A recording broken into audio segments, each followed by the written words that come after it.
کہ اللہ کے پیارے نبی علیہ السلام نے فرمایا احب الکلمات الی اللہ، جو اللہ کو سب سے پیارے کلمے ہیں ان میں سے 4 کلمے، اور ان 4 میں سے سبحان اللہ الحمدللہ۔ ایک دوسری روایت میں جناب ابو ذر رضی اللہ تعالی عنہ سے آپ نے فرمایا ابو ذر تجھے بتاؤں تمام کلمات میں سے سب سے افضل کلمے، یعنی سب سے پیارے بھی یہ ہیں، اللہ کو پیارے لگتے ہیں، سب سے افضل بھی یہ ہیں ثواب کے لحاظ سے، عظمت کے لحاظ سے، معنی کے لحاظ سے۔ کہا ابو ذر تمہیں سب سے افضل کلمہ بتاؤں؟ کہا کیوں نہیں؟ فرمایا مصطفی اللہ لملائکتی، سب سے افضل بول وہ ہیں جو اللہ نے اپنے فرشتوں کے لیے پسند کیے ہیں، سبحان اللہ و بحمدہ۔ اے اللہ تو پاک ہے،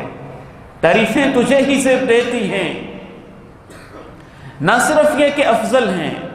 نہ صرف یہ کہ سب سے پیارے ہیں، پوری کائنات زمین سے لے کے آسمان تک، درندوں سے لے کے چرندوں پرندوں تک، چھوٹی مخلوقات سے لے کے بڑی مخلوقات تک، انبیاء کرام سے لے کے عرش کو تھامنے والے فرشتوں تک، سب کے لیے اللہ نے انہی کلمات کو پسند کیا ہے۔ پرندے چہچہاتے ہیں تو سبحان اللہ ہی تو کہتے ہیں، پرندے گنگاتے ہیں تو سبحان اللہ ہی تو کہتے ہیں، کوئل کی کوک ہوتی ہے تو سبحان اللہ کی پکار ہی ہوتی ہے، بلبل کا نغمہ ہوتا ہے تو سبحان اللہ کا انداز ہی ہوتا ہے، سورج کا طلوع و غروب سبحان اللہ ہی اس کے اندر چھپا ہوتا ہے،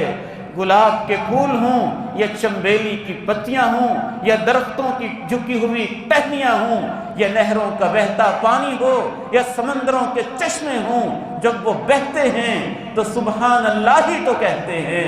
انسان سمجھ نہیں پاتے لیکن یہ سب یہی 2 بول بولتے رہتے ہیں، سبح للہ ما فی السماوات و ما فی الارض،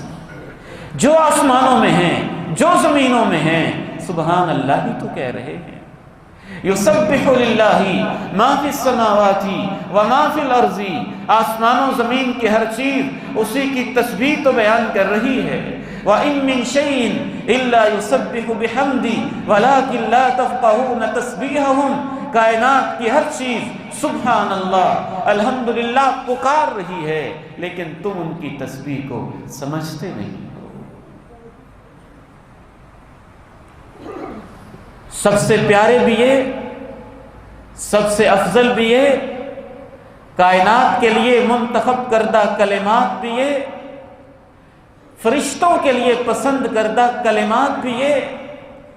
ان کلمات میں اللہ نے چوتھی خوبی یہ رکھی ہوئی ہے، اگر بندہ واقعتاً مومن ہو، اللہ پہ ایمان رکھتا ہو، اس پہ یقین رکھتا ہو، اس کی صفتوں کو مانتا ہو، اس کی عظمتوں پہ پوری طرح سے کار بند ہو،